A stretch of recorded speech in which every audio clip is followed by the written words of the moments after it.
Hello, little witchlings and princelings, and welcome to your weekly coven summoning. My name is Ulsa, And my name is Stacy. and we're Caffeine and Conjuring, a fantasy bookish podcast where we will discuss some of our favorite fantasy reads. As we continue our journey through Sarah J. Maas's Throne of Glass, I want to remind all of our listeners to please keep from commenting any spoilers on our social media so everyone has an enjoyable reading experience.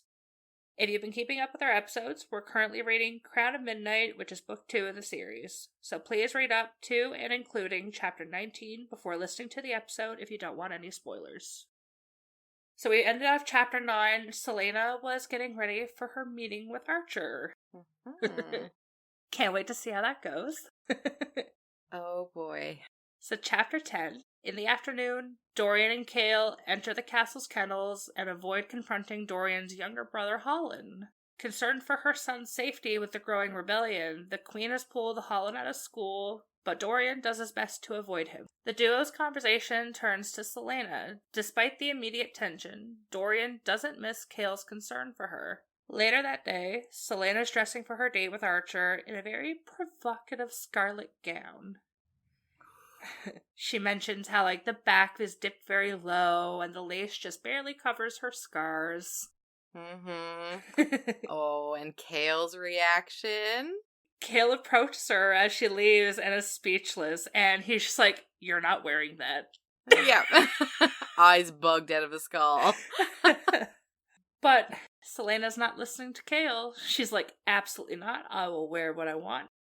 And they walk to her carriage, and Selena says the dress is meant to make Archer think she's unarmed, though she has knives and razor hair pins that were supplied by Miss Philippa, because she can't have any metal down between her chest. It's very unladylike. Yes. Kale, being who he is, tells her to be careful, and she says that she'll see him tomorrow, which shocks him with the implication of her spending the night with Archer. Oh, he was so jealous. Oh, very. I could see the green through the page. So Selena arrives at the exclusive dining room. She ensures that Archer sees the open back to her dress as the servants help her out of her cloak. A server escorts them to their table, where they flirt and banter over glasses of wine. Archer asks how she came to work for the king, and they discuss how similar their professions are, and the sexual tension you could cut with a knife. Yeah. Yep. After dinner, Selena chooses to ride in his carriage, and they stop inside his townhouse. He invites her inside, but instead of answering, she asks if he hates his life. It was such a weird turn of conversations. Yeah. They're in this beautiful carriage. He's inviting her in. Do you hate your life? She has no filter. Nope. But he does say sometimes, but he's determined to buy his freedom. And she thinks about her own fight for freedom and suddenly tells him that the king sent her to kill him. And this part was so comical because he immediately just hops to the corner of the carriage and just cowers like a dog. And so you right there, you get how known Selena is. Yeah. He is afraid of her. He knows that if she's there to kill him, he's dead. Yeah. Yeah. And there's a little quote here from when she had her thought about the freedom. He was talking about buying his freedom. She had a flicker of memory from a time when just for a moment she'd been free, when the world had been wide open and she about to enter it with Sam at her side. It was the freedom that she was still working for, because even though she tasted it for only a heartbeat, it had been the most exquisite heartbeat she's ever experienced. Aww. And we get another little bit of Sam. Yep. Which is just fueling the heartbreak. Yeah. That's coming. Ugh. But yeah, the chapter ends with her telling him she's there to kill him. Yeah. And then Archer being super duper smart, he lunges at Selena with a knife or a dagger and pleads for mercy, offering to pay her if she lets him go. Selena tells him the king believes he's part of a rebel movement, but Archer denies his involvement, saying he's not a traitor. Archer says he does, however, know about a group gaining power that wants to restore Aelin Galathynius, the last heir to the Terrasen throne. I'm so excited that she's finally brought up. I was like, okay, I have to highlight this entire section. This is important. For anyone listening, that hasn't read or hasn't listened to our previous episode, I've mentioned that Aelin is my D&D character's name. Mm-hmm. And I kept emphasizing anytime Elena's last name would get said because it's Galathinius. And on my D&D character sheet, I know I have the last name, and I know if she looked at it, she could see it. So I was waiting to see if she clued in when we were playing that those last names match. I'm clueless for everything. Like, I do not... You can literally wave a sign in front of my face that says there's a connection here, and my brain will just be like, oh, squirrel. Like, I don't retain anything, and I feel so silly that I didn't pick up on it. I'm so excited to meet Aelin. She is my favorite ever. Ever. Yep. I can't wait. Because, like, in that section, she does, like, she's surprised because Aelin was supposedly dead. Yeah. Like, she's surprised with Aelin being name dropped like this. Selena does offer Archer a deal, though. He can either fake his death now or in a month after his affairs are in order. So we already know that the king has given Selena this month to kill Archer. So she's still giving him that grace period that he can have the month to get all of his shit in order. But either way, he has to leave Rifthold and never use his name again. He does choose to go in a month because he has money held up, like he needs to clue up everything. But he also informs Selena that there's a ball at his client's house tomorrow night that could provide her with answers to her questions and access to the rebels. He tells her he can sneak her in, so she asks him to send the details to the castle the next morning. Upon returning to the castle, Selena goes to Chaol's room and tells him about the ball, confirming that there is indeed a movement against the king. I like how she's spending a lot more time with Chaol in his room. Yes. Just like, I have to check to see if I have. Chapter 11. Yeah, the only thing I highlighted for this chapter was that about Aelin. She said, Aelin Galathinius is dead, she breathed. Archer shook his head. They don't think so. They say she's alive and that she's raising an army against the king. She's looking to reestablish her court to find what's left of King Orlan's inner circle. She just stared at him. So I'm very excited about that. I can't wait for her to be, like, fully introduced.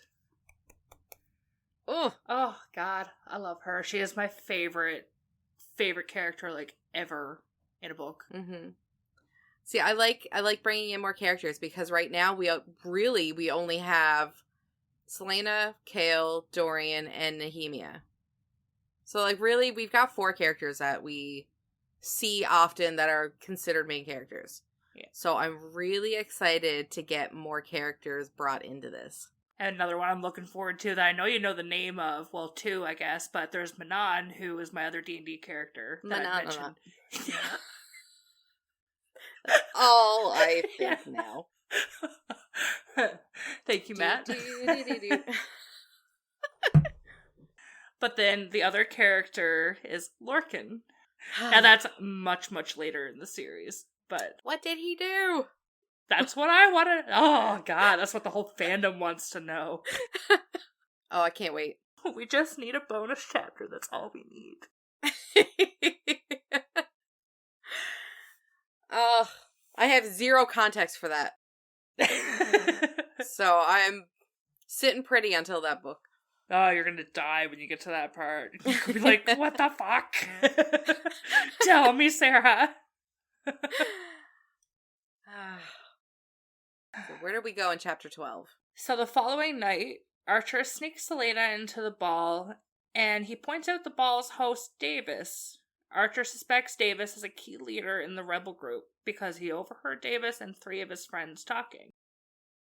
Archer takes Selena to Davis's office and returns to the ball. And I love how, like, they mention she goes to pull one of the razor pins out of her hair and he just pulls out the lockpick before her. And he's just like, I got you.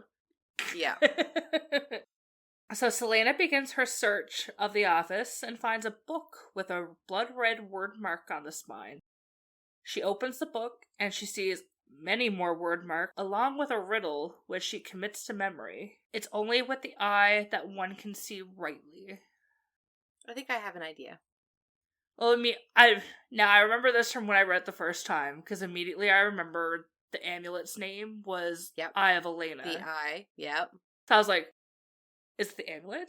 Can she, like, at the time, I was like, can she see, like, something with the amulet? Is it going to be, like, a holographic thing? Is it going to be, like, if she holds it, she gets brought to where, like, the mythical land where Elena is, and she can talk, like, beyond the veil? Like, that's where my mind was going the first time I read it. So after she reads and memorizes the riddle, she hears footsteps in the hall. So she starts pretending to cry when Davis enters his office. As he approaches her to escort her out, he attacks her with a dagger. And I love he had, like, no care that she was in there crying. He was just like, nope, nobody has a key to this office. Like, who the fuck are you? She failed her stealth check. Yeah. Or sleight of hand.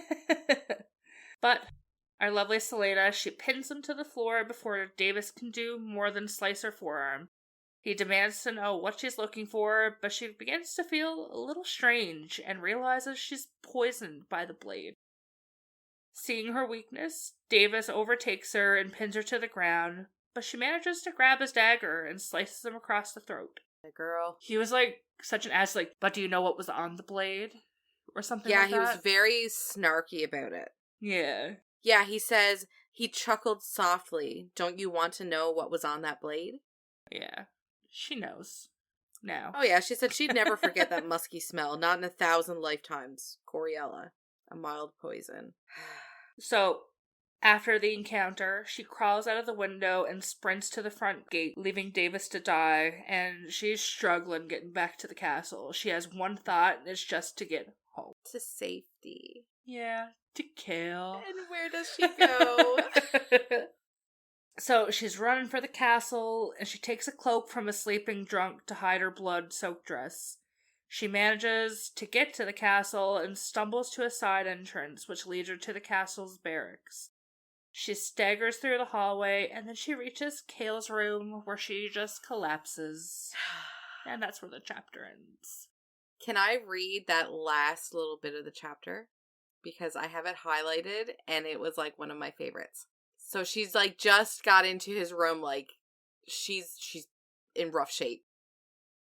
She says, Kale, she moaned, seeking that familiar face again. But he was already running, smashing through his office. He bellowed her name as her knees buckled and she fell. She saw only the golden brown of his eyes and held on long enough to whisper Goriella before everything tilted and went black. Like the way that he just booked it to her. Yeah. Ah, Kale. I just love it so much. So, chapter 13, right back into it. After seeing the blood covering Selena's dress, Kale tears it away, but finds that she has no significant injuries besides her cut arm. So he knows then that it's not her. He carries her to her room. He heard Selena say that the blade was poisoned. He does click into that. So he asks the castle healer to give her the antidote, and then holds her for hours as she vomits, and she eventually sleeps.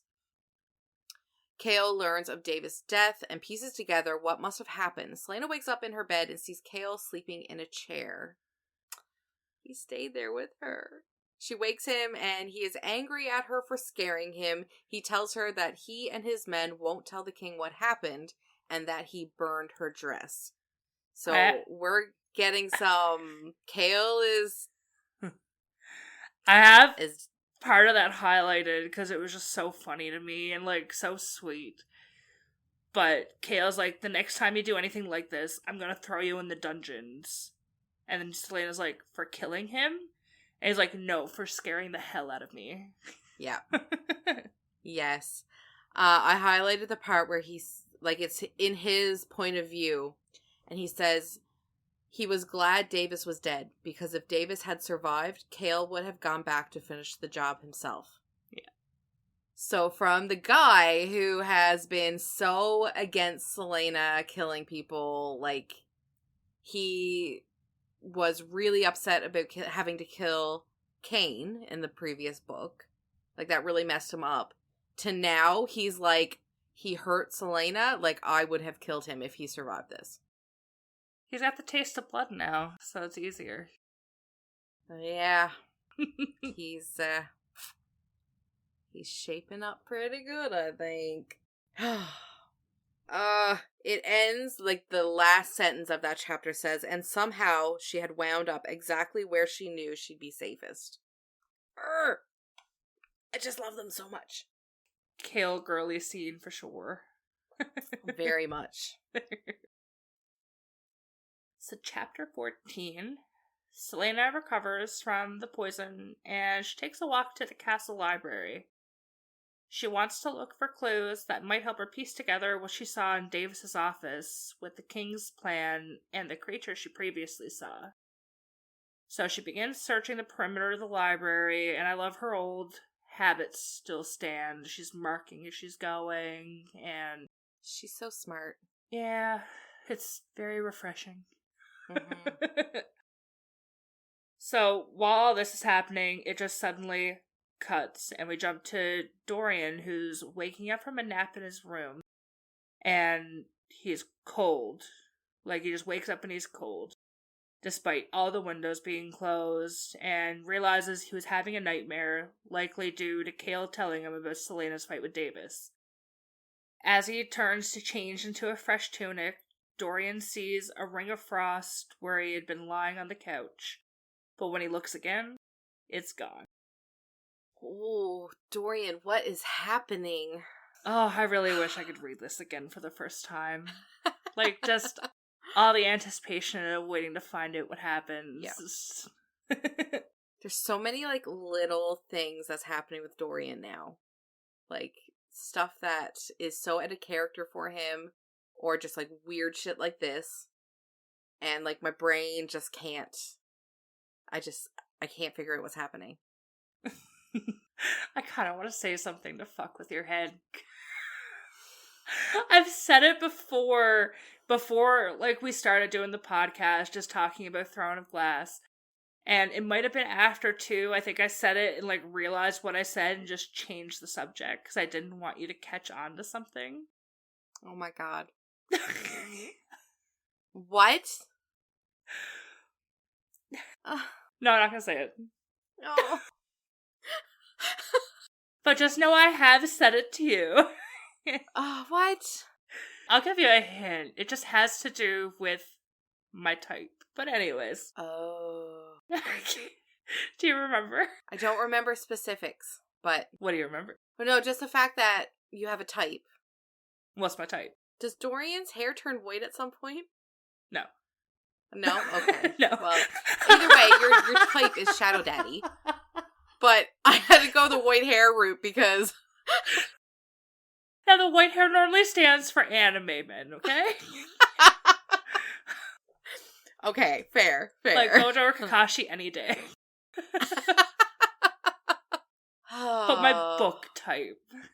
Oh. So, what does he turn into? We'll have to keep reading. God damn. Okay. So anyways, we jump back to Celaena. She's searching the library's perimeter for 3 hours, finding nothing, and just as she's about to quit, she sees a tapestry. She pulls it aside and finds a door, and, like, she had so much anxiety, like, pulling back the tapestry. She's like, oh no, not another one. Like, she did not want to find this. And, like, this tapestry was dark and gloomy, and... Yeah, because she makes note that it's not like the one in her... Yeah, that it's not like the one in her room. It's not a inviting tapestry. No, it's dark, and I think it was black and red, wasn't it? Yeah. Yeah. Yeah, no. So she pulls it aside, and lo and behold, she finds a door. And when she opens it, she sees a spiral stairwell. The stairwell's walls are carved with battle scenes along with a groove used to light the area. She lights it and descends, eventually reaching a hallway lined with bookcases after bookcases. This is funny, like, all she found, like, she opened up a couple scrolls, and she's like, what's someone gonna find down here? Just like an old king's grocery list. Yeah. So she ends up coming to another corridor and lights another torch at another stairwell. This place just keeps going and going. So down the second stairwell, there's carvings that depicts a forest and the Fae, which shows that the king doesn't know this place exists, or he would have defaced the carvings years ago. She fully descends and finds a solid iron door, making it immune to magic. She makes note of how every other door in the castle, there's wood doors, she went off to list a few different ones, but no solid iron. And she's wondering whether this door is to keep something out or to keep something in. Ooh. And while all this is happening and the door is locked, but her amulet starts to flicker, and she uses her dagger to kind of have a look under the door, and she sees a pair of glowing green eyes. She stumbles backwards, she looks again, and nothing. So she's trying to convince herself it was just a squirrel. It was just like a little thing of wildlife. It's nothing crazy. Like, she's not... Yeah, no, girl, like, that's... she's just nuts. Yeah, no, it's something. Oh, the anxiety I would be feeling. And then we get to chapter 15, and at dinner in the Great Hall, singer Rena Goldsmith will perform for Prince Holland's homecoming. Selena sits next to Kale and 5 of his men, and they chat as Rena takes the stage. People in the hall are mesmerized as she sings and plays the harp. She dedicates one of her songs to the royal family. The song is about a Fae woman, and Selena thinks this is a bold move. However, the king doesn't seem to notice, and Selena realizes that she is crying as she listens to the song. Kale grabs her hand under the table and their eyes meet. But then across the hall, Dorian sees this, they're looking at each other, and realizes that she never looked at him that way. He's getting some real big jealous feelings. He decides that he must move on, and he takes a breath and lets Selena go. I felt so bad for him at this point. I really did, but...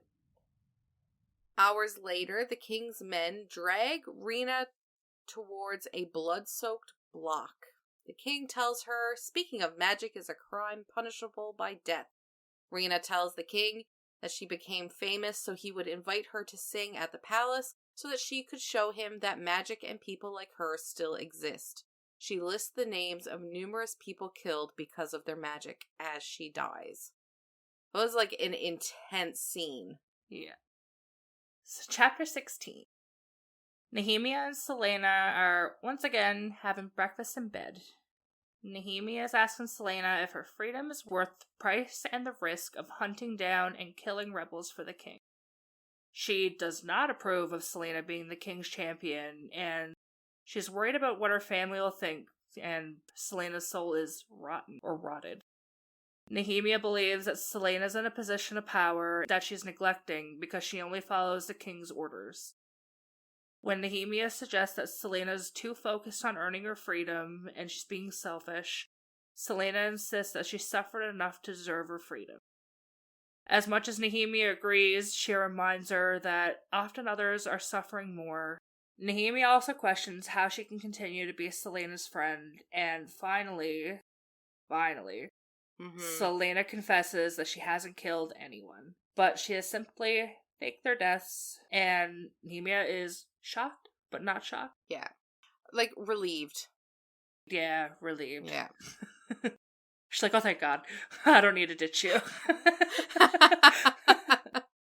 So, Nehemia ends up asking about Archer, and Selena tells her that he has until the end of the month to fake his death and flee the city, but that he'll give her information about the rebel movement before he leaves. She also tells Nehemia of her connection with Elena and the events since her arrival at the Glass Castle. She takes the princess to Elena's tomb and introduces her to Mort, who is a sassy little knob in the scene.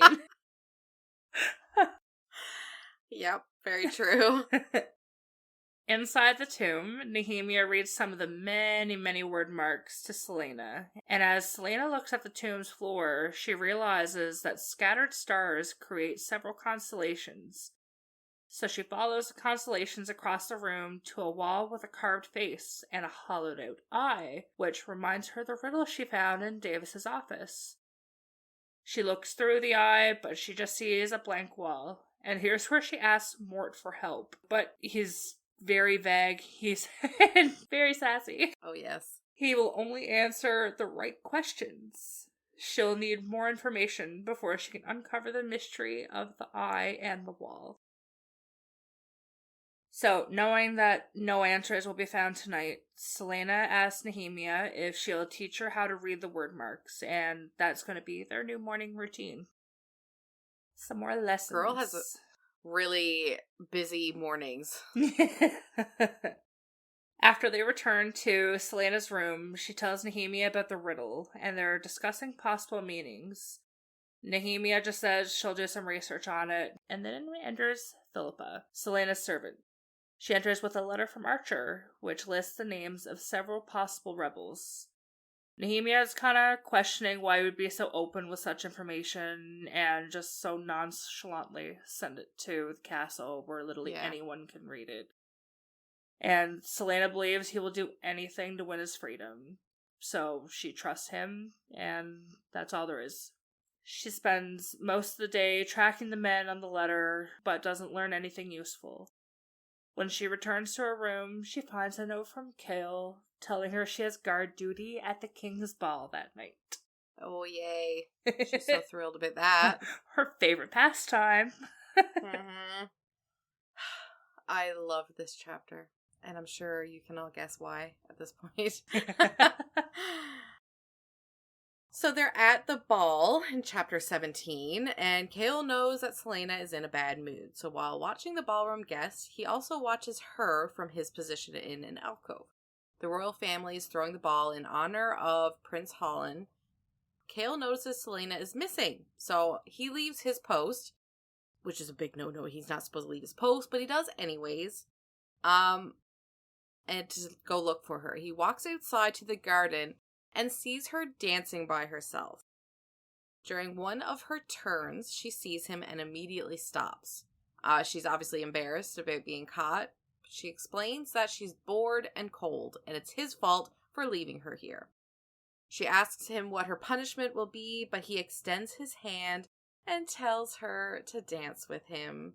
Selena reminds him that he refused her invitation to dance at the Yulmus ball because it would be dangerous, but he says things are different now, and she forgets about everything and takes his hand. They waltz together, staring only at each other, and Selena realizes that for the first time in 10 years, she's home. Ugh. Dorian switches his point of view, and he's watching his friends dance from the window in the ballroom, and Nehemia joins him and tells him not to cause trouble for the couple, to which Dorian replies that he is moving on. The princess mentions that Roland informed her that the king approves expanding Kalakala to accommodate more slaves. She asks Dorian to attend tomorrow's council meeting to convince the council to reject the proposed expansion. He says that he can't, as Selena and Kale slip back to their guard post. Nehemia tells Dorian that he has more power than he realizes, and that when it awakens, she will be there to help him. She slips back into the crowded ballroom, and Dorian watches her, feeling something ancient awaken within him. So I like how even he is noticing that her common was getting clearer as she was talking to him in this one conversation. So he's starting to get a little suspicious of Nehemia's everything she's saying. I did have a couple of things highlighted. Actually, I had quite a bit highlighted. This was the most highlights I had so far in one chapter. Because I highlighted the part where Kale stepped up to the line, dance with me. And then I highlighted When she says, oh my god, we'll never be a normal boy and girl, will we? She managed to say. No, he breathed, eyes blazing. We won't. Ah! And then I also highlighted the rest of the world quieted into nothing. In that moment, after 10 long years, Selena looked at Kale and realized she was home. So all Kale quotes. Listen, that is now my new personality, okay? Oh, honey. For now, I know. I'm just enjoying it while I can. I get why people really like him. I do. Yeah. But it just never did it for me. Oh. I was Dorian from the get-go. I think I just like the brutes, I think. Yeah. So, chapter 18. The following morning, Selena's in Archer's townhouse parlor, awaiting his return. She came mainly to distract herself from her dance with Kale and all of the thoughts that she was having about our captain of the guard. Mm-hmm. When Archer arrives, she tells him she needs more than just a list of names and asks him for more information. And in response, Archer asks for more time, saying there's no way he can get that information in the time frame. She gives him 6 more days, threatening that her next visit will be unpleasant unless he has information. She's getting serious now. Yeah. So, flicking back to Dorian, Dorian's looking over maps and figures of Calcula during the council meeting, and he is shocked by the number of slaves held there, but no one else appears bothered. So either he was just, blissfully unaware, or they kept it from him. Mm-hmm. He knows that the councilmen have already decided to expand Calcula, and he notices that the king, Parrington, and Roland all wear the same black ring. Any thoughts? What are they all in cahoots about now? We already know that the rings were part of the whole, they were powerful, doing all the feely stuff, making Caltaine, her what is the word I'm looking for? They held this persuasion over her, you know? And same thing with Kane. They were altering emphasizing maybe? Her bitchiness. Kane too, his bloodlust and stuff, Yeah. And, using Caltaine as a puppet to... Yeah. Just do their bidding, but then Kane as, the muscle behind it. And testing the 2 different aspects. Exactly. So, now there's a third ring. We're assuming there's a third ring because it looks the same.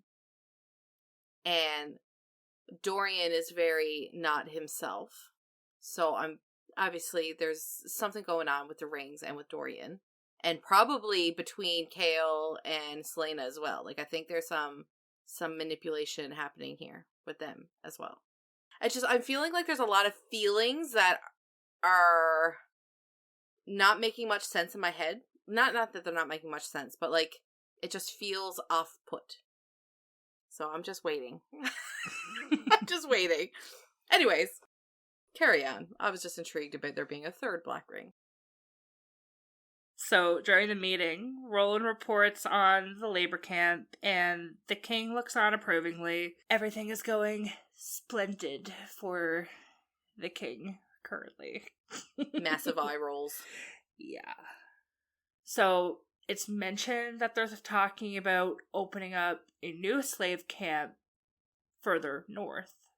Now, they don't mention exactly where, but we have heard in the past of the king taking a trip north to the White Fang Mountains, which is also where Kate is from. So, there's something going on there. Yeah. And with this information about, a camp being made in the mountains, potentially, essentially, Dorian pipes up and he's like, but where are they going to sleep? Are you going to build shelters? And they're like, shelters? They're slaves. What do they need shelters for? They can just stay in the camps. We're not going to waste anybody's time by getting them to go back and forth. Ugh. And the king is just pissed. Yeah. Yeah, he does not like being questioned about this. No, he's just like, mind your tongue, prince. Yeah. And I was like, ooh. But Dorian presses on, and he asks if the king plans to throw all of his opponents into Calcutta, and it's just going to be Rifthold left. Yeah. So Dorian storms out at this point. He's like, I vote no, and storms out. And he punches a wall.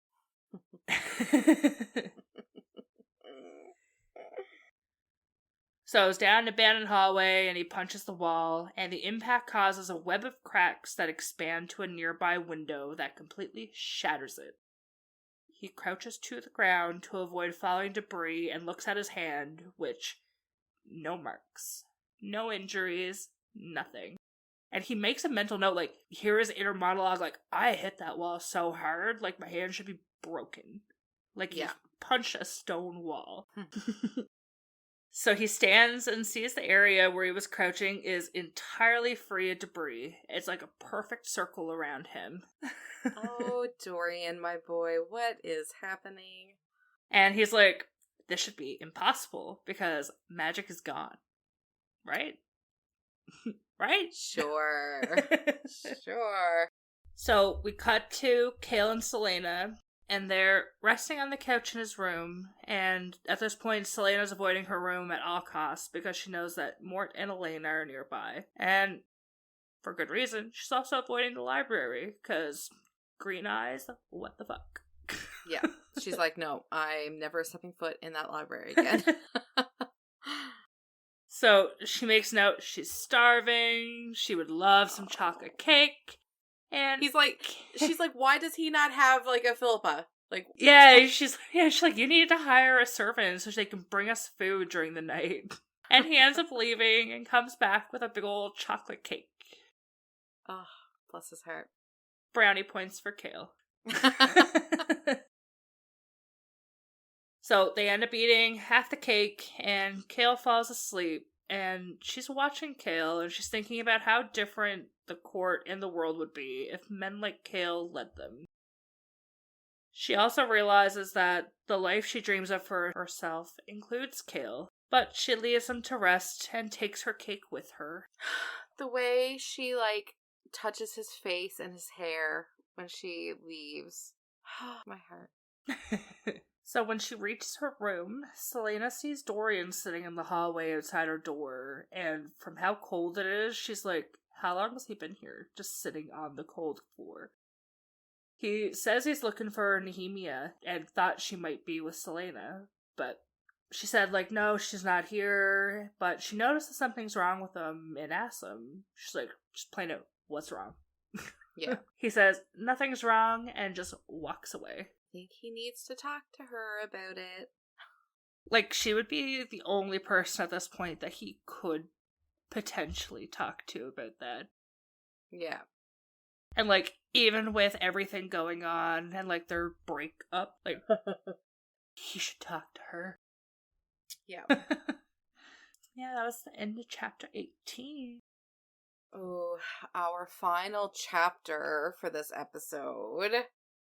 Chapter 19. We start out with Kale's perspective, and he's giving his daily report to the king, and he's trying not to think about how hard it was to feign being asleep while Selena touched his hair as she left. He was glad that he didn't reach out to her, as crossing that line would jeopardize his loyalty to the king. The king tells Kale to keep watch on the castle grounds during the night's carnival, and to watch Nehemia. She is starting to influence people in the castle. Dorian spends his afternoon practicing his sword fighting to escape his thoughts about magic. Roland appears and asks to join him. He apologizes for yesterday's council meeting and says he called off the vote after Dorian left. So is Roland, like, is he gonna be an ally here? It felt kind of, like, authentic. I thought he was being truthful about calling off the vote. That, like, he changed his vote. But in a way too, I was like, I think he's just trying to do this to get on Dorian's side, get on his good side, and take advantage of him. So we will see. Dorian questions Roland's sincerity. Talking to Roland makes Dorian examine Roland's relationship with the king and Parrington, and he wonders if he could use the king's pawn against him. Leaving Roland behind, Dorian turns into the courtyard where people are setting up the carnival, a belated Yulemas gift to Holland. He meets up with Kale and Selena, and they're walking through the celebration, and they eventually come to a wagon with an old woman out front. She asks if they'd like her to read their palms and tell their fortunes. She gave me the heebie-jeebies. Baba Yellowlegs? Yes. So Selena accuses her of being a witch, and the woman cackles that she is the last born of the witch kingdom. They eventually pull themselves away from the witch's taunts. So I just want to make note for this. Selena is, like, terrified. Like, Kale had to, like, hold her up. She did not like this witch. And Dorian actually makes note of this, saying that, like, he's glad that Kale, like, stepped in to help Selena because she was really shaken up. But, like, I think when it switches to Selena's point of view, then she says, like, she's heard all the terrible myths around the witch and her people. She felt drawn to the witch's wagon, as if there was something inside for her. Her amulet also felt heavy and warm. They arrive back at this castle stables, where Dorian gives Kale an Asterian stallion as an early birthday present. Kale says he can't accept such a gift, but Dorian insists. And when Dorian asks Kale what he's doing for his birthday, Selena sharply says they have plans.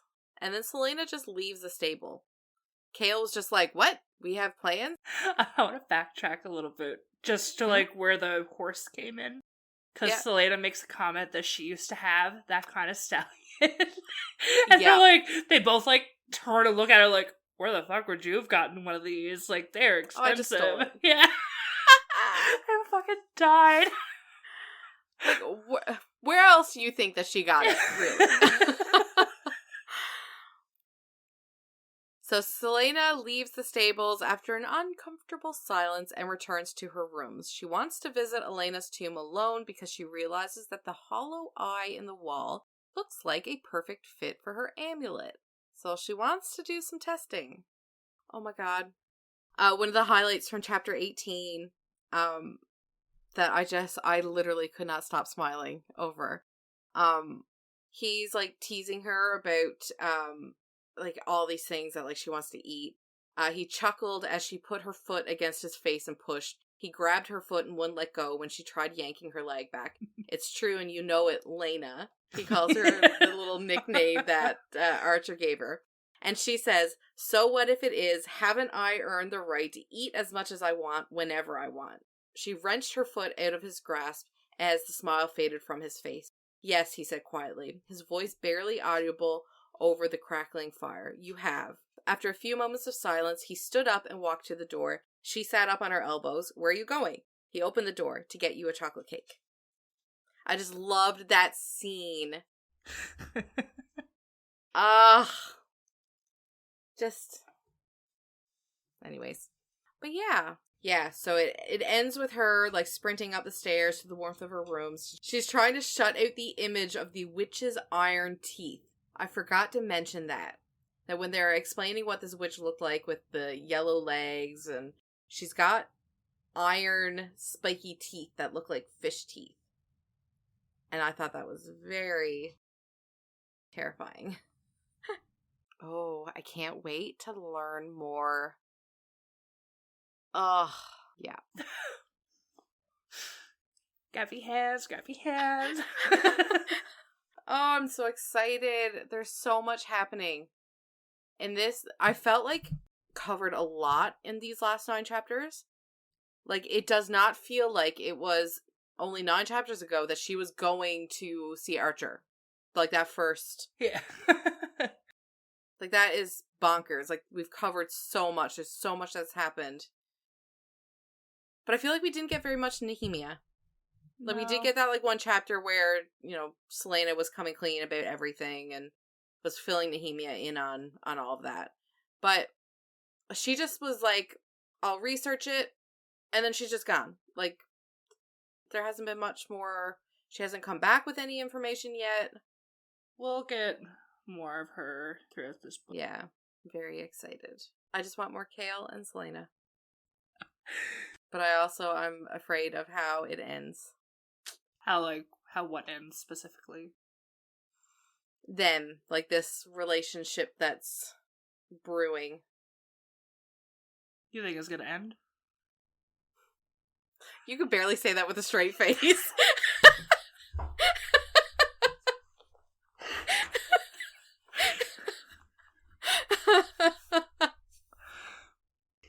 So maybe we shouldn't have video when we're recording anymore.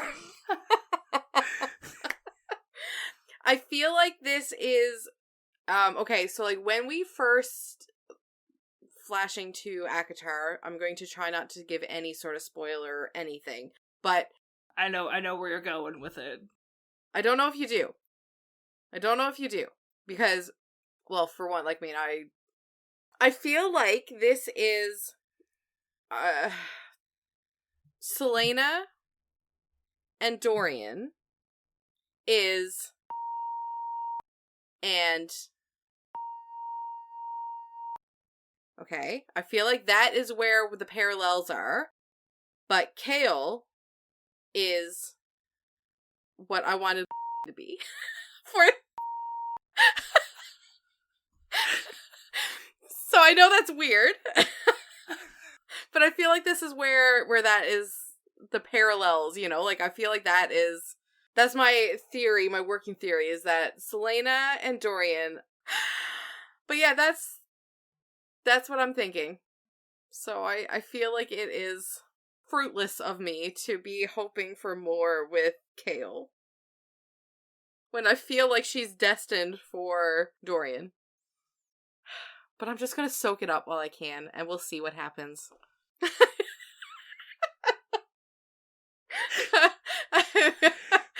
I love how you try so hard to not like let your facial expressions show anything. Oh, it's so hard.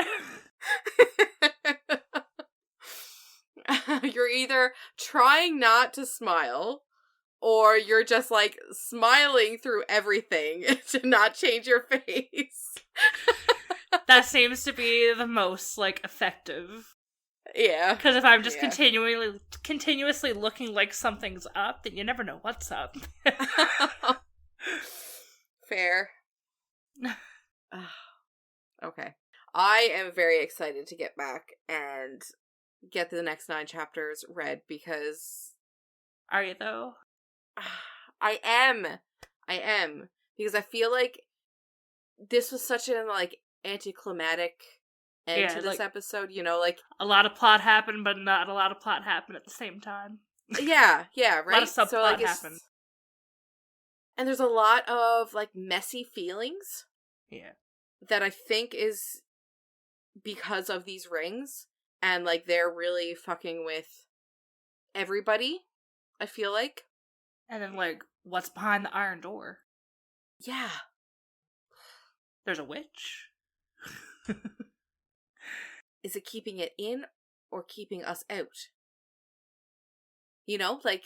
Is it Narnia? Oh my god. Crossover. Can you imagine that? Just like, she gets the door open, it's just like, Feyland. God. Anyways, I think that's all I've got to say.